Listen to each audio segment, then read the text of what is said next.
अस्सलाम वालेकुम। Development economics का लास्ट टाइम हमने स्ट्रक्चरल डाइवर्सिटी डिस्कस किया था, जिसके 5 पॉइंट थे। उसके बाद नेक्स्ट टॉपिक है हमारा करेक्टरिस्टिक्स ऑफ डेवलपिंग नेशन। बहुत इंपॉर्टेंट टॉपिक है और बहुत इजी क्वेश्चन है। इसको ध्यान से अंडरस्टैंड कर लीजिएगा। डेवलपिंग नेशन, पाकिस्तान को माइंड में रखें क्योंकि पाकिस्तान भी एक डेवलपिंग नेशन है। तो इसके कॉमन करेक्टरिस्टिक्स कौन कौन से हैं जो पाकिस्तान में नजर आए। आपको समझ आना चाहिए कि पूरी दुनिया में जितने भी डेवलपिंग नेशन है, उन सभी के कॉमन करेक्टरिस्टिक्स यही होते हैं। मसलन क्या हो सकता है? पैसे की कमी, तालीम की कमी, सेहत के मसाइल, डिस्पैरिटी है, अमीर और गरीब दो तरह के तबके हैं, शहरी जिंदगी है, देहाती जिंदगी है, कैपिटल कम है, ह्यूमन कैपिटल और नेचुरल रिसोर्सेज ये कम होते हैं, वगैरह वगैरह। अब बुक में देख लेते हैं क्या क्या लिखे हुए हैं। सबसे पहला point, lower level of living and productivity. Living level low होता है, लोगों का लिविंग स्टैंडर्ड लो होता है क्योंकि लोग गरीब हैं, इतना पैसा नहीं है, और जिसकी वजह से पैदावार भी कम होती है। पैदावार कम होने की वजह से तो लिविंग लेवल लो है। There is a vast difference in productivity between advance developed and developing economies. क्योंकि डेवलप्ड में सारा कुछ मशीनों ने तैयार करना है, बड़े बड़े प्लांट लगे हुए हैं, हजारों की तादाद में वो डेली की प्रोडक्शन दे रहे हैं। हमारे यहाँ डेवलपिंग नेशन में हाथों से चीजें तैयार की जाती हैं, और हाथों से बनी हुई चीजें एक तो टाइम भी ज्यादा लेती हैं, और दूसरा क्वांटिटी में बहुत कम होती हैं। ठीक है, और हम प्लांट वो लेटेस्ट अफोर्ड ही नहीं कर सकते, इतने पैसे नहीं है हमारे पास, इसलिए प्रोडक्टिविटी बहुत लो रहती है, इनकम भी लो ही रहती है। The developing countries possess very low income level and GDP level. ठीक है, ये यहाँ तक आप कर लें, आगे वाला आप काट दें। Number 2, lower level of human capital. Human capital बोलते हैं स्किल्ड लेबर, उसकी कमी है, एजुकेशन की कमी है, क्योंकि एजुकेशन से ह्यूमन कैपिटल प्रोड्यूस होता है। ये जितने भी आपकी स्किल्ड लेबर है जो सर्विसेज प्रोड्यूस कर रहे हैं, लाइक डॉक्टर, इंजीनियर, नर्सेस, आपके वकील हजरात, कारपेंटर, किसी ना किसी हुनर से, शोबे से जो मुंसलिक हैं, उनकी डेवलपिंग नेशन में कमी होती है। और अनस्किल्ड लेबर, जिसको आता ही कुछ नहीं, लोडिंग अनलोडिंग करवा दें जी, सामान एक जगह से उठा के दूसरी जगह छोड़ आएंगे, इस तरह के काम वो कर लेते हैं।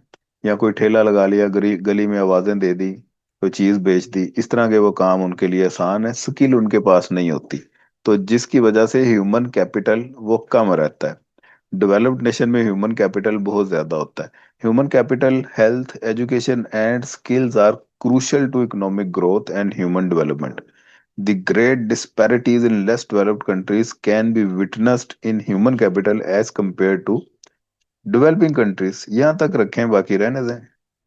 Number 3, higher level of inequality and absolute poverty. Inequality बहुत ज्यादा यहाँ पे होती है। इनइक्वालिटी का मतलब कि एक तरफ एक तबके की तनख्वाह बहुत कम है, दूसरे तबके की तनख्वाह बहुत ज्यादा है। जिस तरह हमारे सियासी हुक्मरान जो से हैं, उनकी लाखों में तनख्वाहें हैं, 20-20, 25-25 लाख तनख्वाह है। और जो दूसरा मजदूर गरीब तबका है, वो तो बेचारा 25,000 भी नहीं महीने का कमा रहा, इतने हालात टाइट हैं। और दूसरी सर्विसेज जो हुकूमत को देनी चाहिए वो नहीं दे रही, सिर्फ एक तरफ ही जोर है कि हुक्मरानों की तनख्वाहों में इजाफा कर दिया जाए। तो ये इनइक्वालिटी है बिटवीन इनकम। इसी तरह हर शोबे में इनइक्वालिटी है। एजुकेशन का म्यार ले लें, उधर भी इनइक्वालिटी है।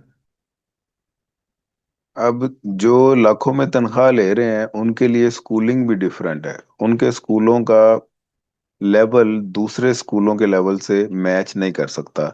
सेहत की भी इनइक्वालिटीज हैं, एक तरफ सरकारी हॉस्पिटल है, एक तरफ अमीर और महंगे इलाज हैं। तो ये इनइक्वालिटी आपको हर तरफ देखने को मिलती है। इसके बाद एब्सोल्यूट पॉवर्टी। एब्सोल्यूट पॉवर्टी बोलते हैं जो गुर्बत की लाइन से नीचे जिंदगी गुजार रहे हैं, वो उनकी बहुत ज्यादा तादाद होती है यहाँ पे। The people of many LDC, low developing countries, are living in extreme poverty and earn less than 1.25 per day. The concept of absolute poverty, according to development economists, is a specific least level of income required to satisfy the basic subsistence need to ensure continued survival. अब जो latest economies हैं उनके नजदीक वो एक minimum amount है जितनी तो हर मुल्क को पर डे कमानी ही चाहिए। उतनी अगर वो कमा रहा है तो वो पॉवर्टी से ऊपर है। अगर उतनी भी नहीं कमा पा रहा कि अपने बेसिक सबसिस्टेंस नीड्स को पूरा कर सके तो फिर वो एब्सोल्यूट पॉवर्टी के जिम्मे में आता है। इसे एक्सट्रीम पॉवर्टी कहते हैं।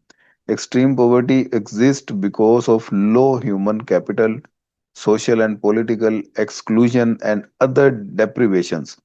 डेप्रिवेशन बोलते हैं महरूमियाँ, जो दूसरी किस्म की महरूमियाँ है हर तरह की, तो वो यहाँ पे पाई जाती हैं।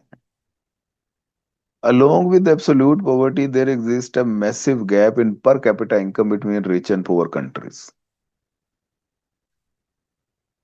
तो यहाँ तक कर लें, आखिरी आखिरी लाइन इसकी काट दें। नंबर 4 पे है जी, higher population growth rates.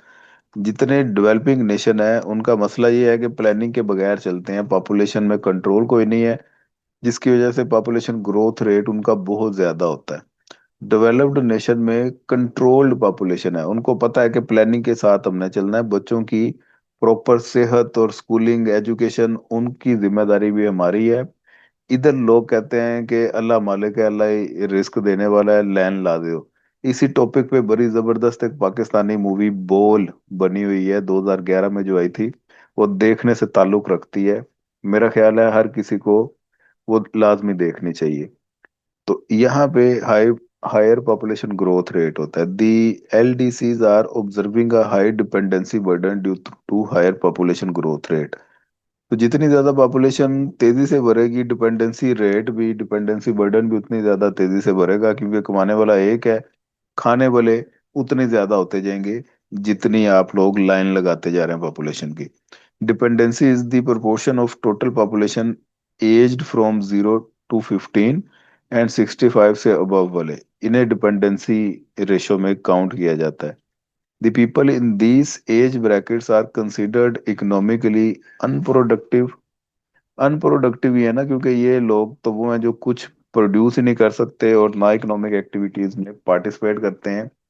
And so they are not counted in the labour force of the country, ये लेबर फोर्स में भी नहीं आते। लेबर फोर्स में 18 से 65 साल के दरमियान जो पॉपुलेशन है कमा सकती है वो आती है। तो यहाँ तक ही ये रखें। नेक्स्ट पॉइंट है ग्रेटर सोशल फ्रैक्शनलाइजेशन।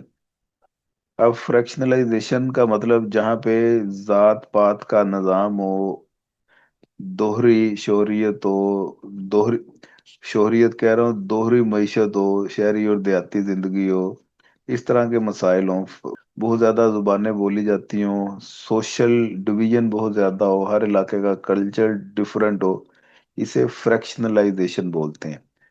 तो डेवलपिंग नेशन में फ्रैक्शनलाइजेशन की रेशो बहुत ज्यादा होती है डेवलप्ड नेशन की निस्बत।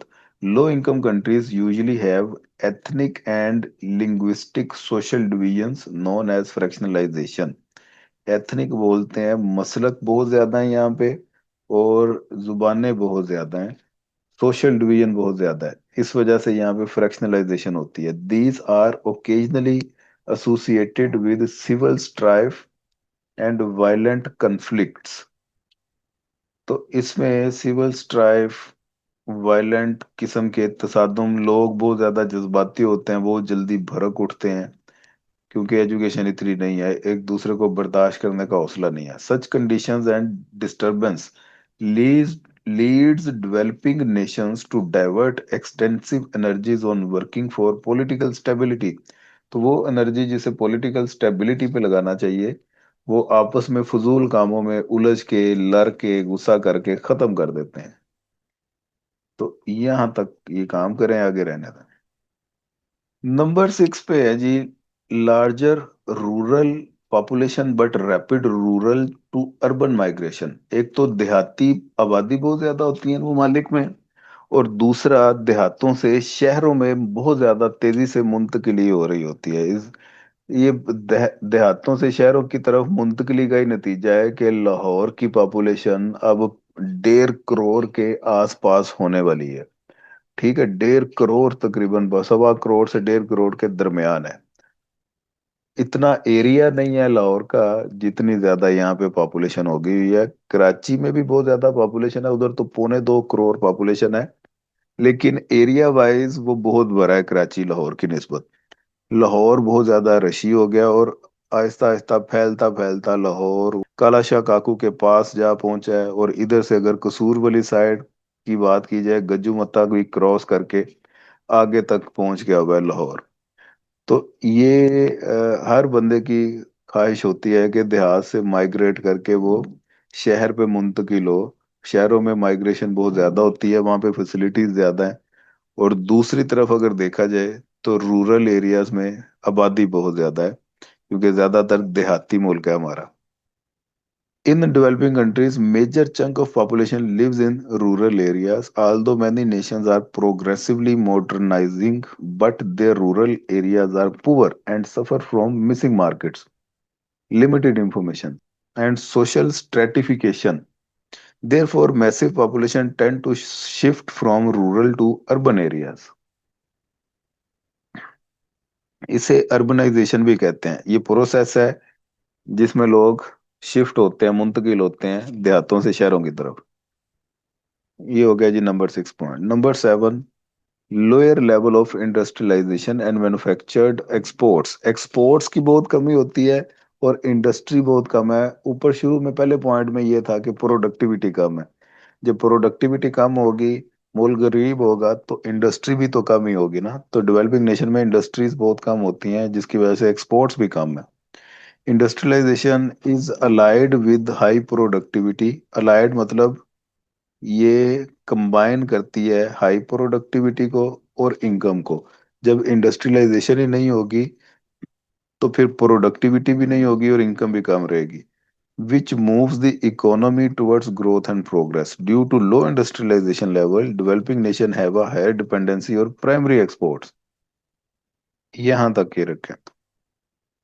नंबर नंबर 8 पे है जी एडवर्स ज्योग्राफी। अब ये ममालिक ज्योग्राफिकली ऐसे स्टेट पे लोकेट हैं, ऐसे नक्शे पे लोकेट कर रहे होते हैं ये नेशन, जहाँ पे या तो बहुत ज्यादा कहत साली पड़ रही होती है, या तो बहुत ज्यादा बारिशें होती हैं, प्रॉपर फसलों को पानी नहीं मिल पा रहा होता, या प्रॉपर फसलें रिक्वायरमेंट के मुताबिक उग नहीं पा रही होती। तो कुछ ना कुछ ऐसी मौसमी प्रॉब्लम भी होती हैं, क्लाइमेटिक कंडीशंस सूटेबल नहीं होती, जिसकी वजह से ये मुल्क डेवलपिंग ही रहते हैं। Geography plays some prominent role in problems of agriculture, health, and underdevelopment.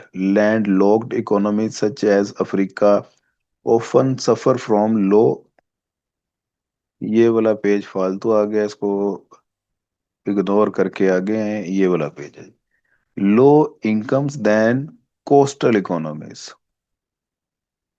Africa के ममालिक, अफ्रीकन जितने भी नेशन हैं, उनमें इनकम्स लो होती हैं। The world map depicts that developing countries are tropical और सब ट्रॉपिकल रीजन्स, सो these countries suffer more from tropical pests and parasites and endemic diseases such as malaria. तो इन ममालिक में लोकेशन वाइज क्योंकि इतना अच्छे जगह पे ये नहीं है, जहाँ पे ये मलेरिया और दूसरी किस्म की बीमारियां वो देखने को मिलती हैं, क्लाइमेटिक कंडीशंस भी इतनी स्ट्रोंग नहीं होती। नंबर 9 पे है जी under developed markets. Some features of market under development are that they often lack a legal system, a stable currency, an infrastructure of transportation and communication, a well-developed and regulated bank and insurance, considerable market information, social norms that enable successful long business relationship। तो इन सभी की कमी होती है under developed markets में। Last point में है जी external dependence. External dependence इन ममालिक में बहुत ज्यादा होती है। हर बंदे की ख्वाहिश होती है कि वो इम्पोर्टेड प्रोडक्ट्स को यूज करे, लोकल ब्रांड को प्रेफर नहीं करता। एक तो माइंड सेट इस तरह का है कि लोकल ब्रांड इस्तेमाल करेंगे तो हमारे कोई इलाके में इतनी धाक नहीं बैठेगी, लोग हमें गरीब समझेंगे, इम्पोर्टेड चीजें इस्तेमाल करने वालों को अच्छी निगाह से देखा जाता है। एक तो ये माइंडसेट होता है लोगों का। दूसरा, हमारी लोकल चीजों की क्वालिटी इतनी अच्छी नहीं होती कि वो इंटरनेशनल चीजों को मीट कर सकें, इस वजह से भी इम्पोर्टेड चीजों को लोग प्रेफर करते हैं। Developing countries also do not have well organized international relations and negotiation power, which adversely affect their economic development. They have weaker bargaining powers than developed nations in international economic forums. They also show dependence in cultural practices like business practices, lifestyle and social norms, values. ये अंदर इन्होंने एक separate point लिखा हुआ है, इसे point number 11 आपने बना के लिखना है। ये जो अंदर डिटेल लिखी हुई है, ये आपने इसकी हेडिंग देनी है, low level of relationship between neighbour countries.